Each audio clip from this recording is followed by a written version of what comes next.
¿Cómo andan? Ya arrancamos, ¿eh?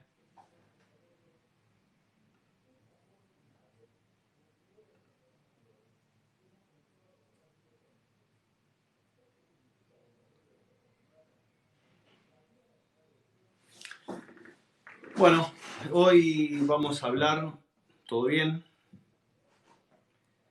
Eh, Hoy quería hablarles de esto que se está instalando de a poco, no solamente en Argentina, sino en prácticamente todos los países que tienen esta forma autoritaria de manejarse.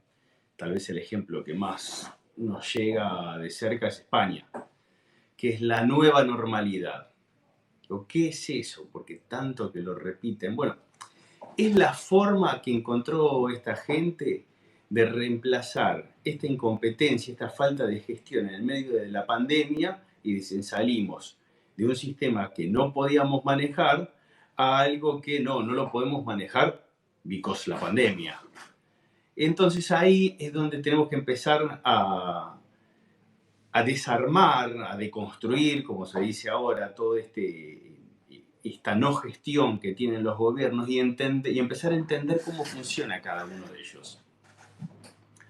A ver, la forma que por ahí se me ocurre más claro de entenderlo es primero hablar. Esta gente primero intentó con el tema de ver a la pandemia como un conflicto, como una guerra, que rápidamente quedó desarticulado, porque obviamente lo que estábamos enfrentando, en todo caso, en países como el nuestro, era una catástrofe que nos llegaba del exterior. Tal vez los Estados Unidos sí pueden verlo como una guerra, pero es un enfrentamiento con China, por ejemplo. Pero no nosotros. Nosotros teníamos una catástrofe, la cual teníamos que hacer una contención del riesgo. Eh, Como les decía, es un concepto autoritario lo que ellos manejan. ¿Por qué? Este tipo de gobiernos se encuentran muy cómodos administrando lo que pueden ellos llamar pandemia, pero que en realidad es una falta de gestión. Ahora, ¿cuáles son estos 4 puntos que hoy estaba viendo que en general coinciden y sobre todo que identifican a nuestro país? Por un lado tenemos que separar lo que es la realidad de los medios de la realidad, que no tiene absolutamente nada que ver. Cuando que encima es parte de ese producto, ¿no?, que vamos encontrando a diario, que tiene que ver con el apagado. No el apagado solamente como fenómeno de la comunicación de este tiempo. El apagado es porque ya no les creemos. Y si no tenés a un medio tan importante como TN que mida 0,3, 0,5, 0,9. Digo, esos desastres tienen que ver con que la credibilidad en la que estábamos apoyados ya no existe. Vamos a ponerlo.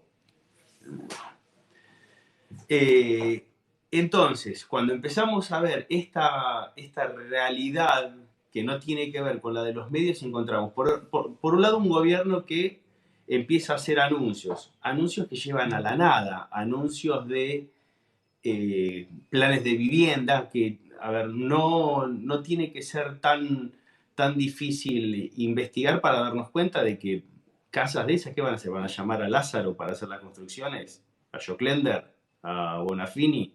No va a ocurrir. Digo, lo usan como bache en algún día donde tuvieron algún problema que tenga que ver o con la corrupción o con la deuda. Pumba, te meten el anuncio. Lo otro tiene que ver, dentro de este primer punto, con las declaraciones. Estas cosas absurdas que en el medio de una cadena nos mezclan como país y nos comparan con Suecia o Noruega, que no tenemos absolutamente nada que ver, porque son tipos que viven a millones de años luz de lo que nosotros vivimos. Digo, Suecia y Noruega pueden discutir sobre cómo van a encarar la pandemia porque viven una realidad absolutamente diferente a la nuestra, porque su sistema de salud funciona, porque su economía funciona. En el caso nuestro no funciona ninguna de las dos y la gente que está encargada de la gestión no está preparada. Y de ahí que vas a tener los comentarios que ellos son cuidadosos, pero los irresponsables son los que manejan Twitter. Esa serie de disparates, volvemos al principio, una realidad que no tiene que ver con la de los medios, que es la realidad, que se manejan dentro del ámbito de los anuncios disparatados, que se manejan dentro de este entorno de declaraciones que lo único que hacen es exacerbar ánimos.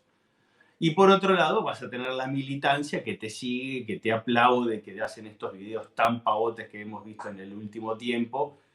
Hacen ese primer combo de lo comunicacional del sinsentido.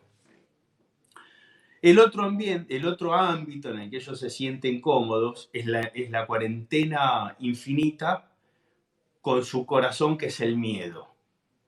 Ese miedo que te mandan desde los que tratan de infundir desde los medios, diciéndonos, y no hagas esto porque te van a multar, o porque te vas a morir, o porque vas a ir preso, o porque esto, porque lo otro, y no corra, y te mandan el notero.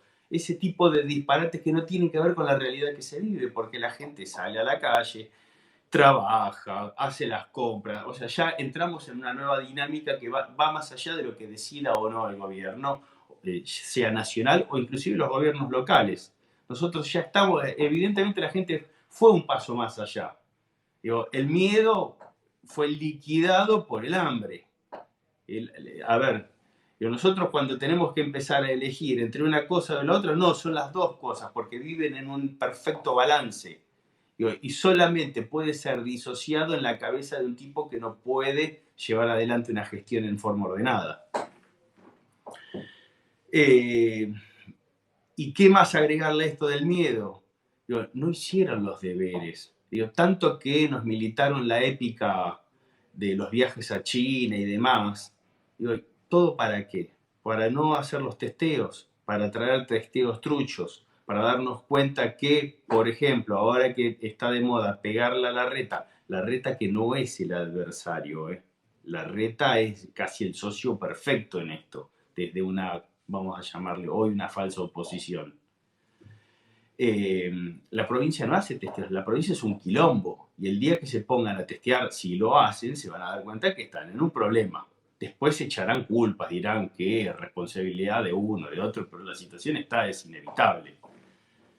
Y a esto tenés que sumarle disparates como la aplicación que nos geolocaliza, está cuidar, que al final forma parte de lo que hablábamos recién, de esta cuestión de hacer declaraciones, de tomar medidas que no se van a cumplir y demás.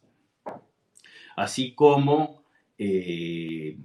querer frenar a la gente en su trabajo y decirle quién viaja o quién no con la SUBE. Tampoco va a funcionar. Todo eso es parte de lo que vamos a ver más adelante, que tiene que ver con retroceder en chancletas permanentemente. Ellos, al no tener ejemplaridad, no tienen autoridad. Y cuando la gente no tiene ni una cosa ni la otra, directamente el gobierno ya no tiene más poder. Es un ente que pulula gracias a que todos entendemos que tenemos que respetar el funcionamiento de las instituciones, que cada 4 años se vota, que es la forma en que vamos a elegir nuestras autoridades, pero ojo, que no abusen de eso, porque también puede ocurrir como pasa en España, que la gente salgan como toros a la calle a cacerolearte, y a un tipo como Iglesias, que vendría a ser el equivalente a Cristina, un chavista que se financió con dinero del narcotráfico de Maduro y del terrorismo iraní, y al cual la DEA en cualquier momento lo agarra de los pelos y se lo lleva preso. Ese tipo de gente es la que en España, por ejemplo, mete miedo. Hasta lo que pasó hoy, que la gente fue a la puerta de su casa a cacerolearle. Y ahora, ¿qué pasó? Ese mismo sujeto que hace algunos años atrás te decía, y no, el escrache es el jarabe democrático de los de abajo. Bueno, ahí tenés un poco de jarabe. Y esta gente no está exenta. Porque el día que se hincha las pelotas a la población, salen todos en manada a ir por sus dirigentes.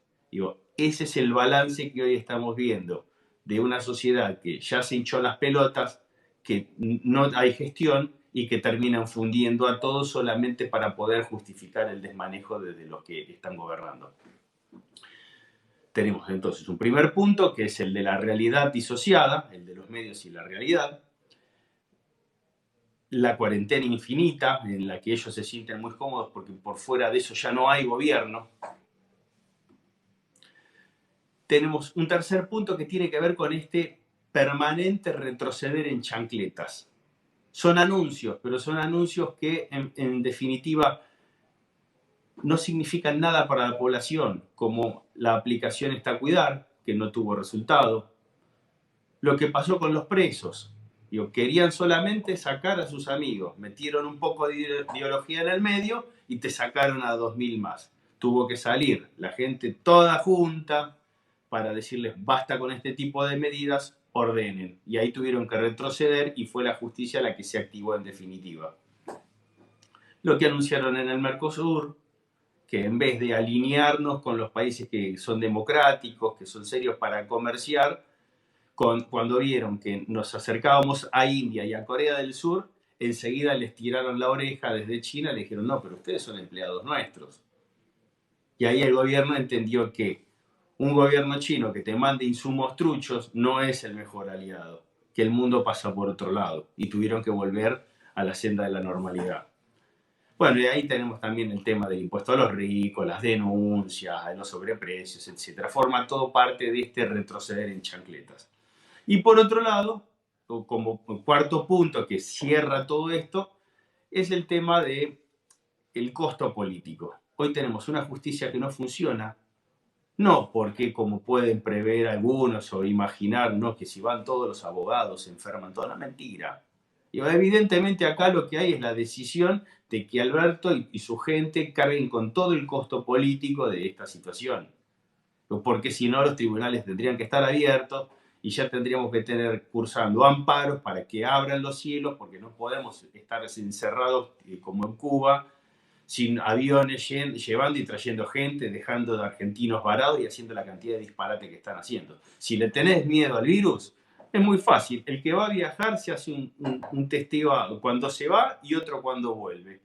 Digo, si estás negativo, entras al país y en el peor de los casos te mandas a una cuarentena. Pero esto de que nadie circula, que no te puedes ir, ese tipo de disparates no tienen absolutamente nada que ver con el normal funcionamiento de un país. Y por otro está el del Congreso. Congreso que finalmente, fíjense, todas las vueltas que dieron para sesionar, metieron dos proyectitos tranquilos, como es el de los impuestos a las fuerzas de seguridad y a los médicos, y se volvieron a guardar.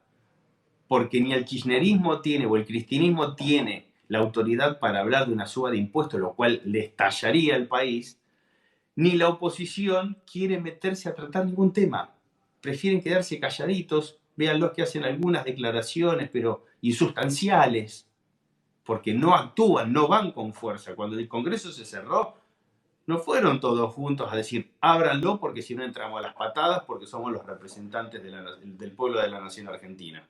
Y se quedan calladitos, te hacen el Zoom, te opinan alguna pavadita y hasta ahí. Digo, en definitiva hay como una gran complicidad, pero una complicidad negativa, ¿no? Digo, dejamos que Alberto se haga cargo de esta mochila que le va a explotar, digo, porque los pronósticos de acá a fin de año ninguno es bueno, el dólar va a seguir subiendo, la inflación va a acompañar, digo, el riesgo de la hiper está, la pobreza en el 50%, digo, las cosas están mal, están complicadas. Digo, el tema es, ¿y cuándo le vamos a poner una cuota de seriedad a todo esto? ¿Cuándo vamos a empezar a hablar de un proyecto para salir de este no gobierno? Porque ¿hasta cuándo vamos a esperar a que ellos sigan haciendo pavadas de las cuales van a retroceder en chancleta?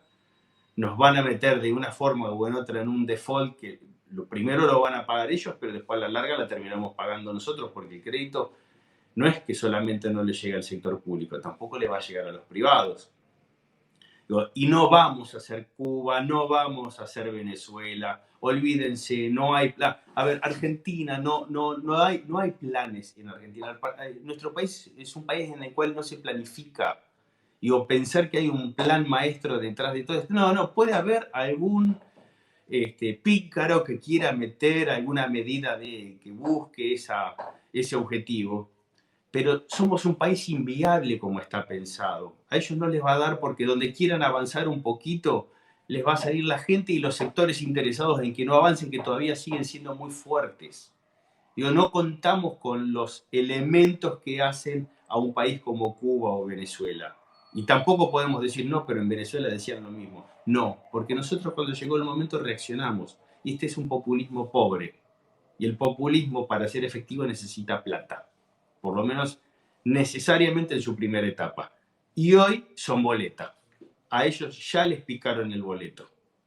Y entonces lo que tenemos que hacer, nos corresponde como ciudadanos, es respirarles en la nuca a partir de ahora. Y decirles, hagan, gestionen. No tienen la capacidad, convoquen a los que saben. Y si avanzamos en ese tren y no reaccionan, y en algún momento les vamos a tener que decir, bueno, mira, el 2021 entonces va a tener que ser fecha también para llamar a elecciones presidenciales. Pero pasaron los dos, no pasaron 2 años, y bueno, se llevan al presidente, a la loca, y llamamos de nuevo y vamos por un país mejor. Pero no funciona así. Si van a seguir dando vuelta con sus peleitas, viendo con qué caja se quedan, sin gestión, tratando de quedar bien con los chinos, toda esa pavada, lo único que van a hacer es generar una crisis mucho más grande para que venga otro a arreglar esta nueva cagada. Y hoy no estábamos para perder tiempo. Digo, ustedes que me están viendo no sé qué edad tienen, pero cuántas generaciones fuimos perdiendo de procesos de a 8 años sin que tengamos los resultados que por lo menos como ciudadanos que hacemos las cosas bien, merecemos. Digo, ya está, en un momento tenemos que trazar una línea y decir, bueno, hasta acá llegaron. Bueno, los veo en la semana, tal vez el jueves hagamos una nueva nota y el sábado capaz que hacemos algo a la noche. Hasta luego a todos.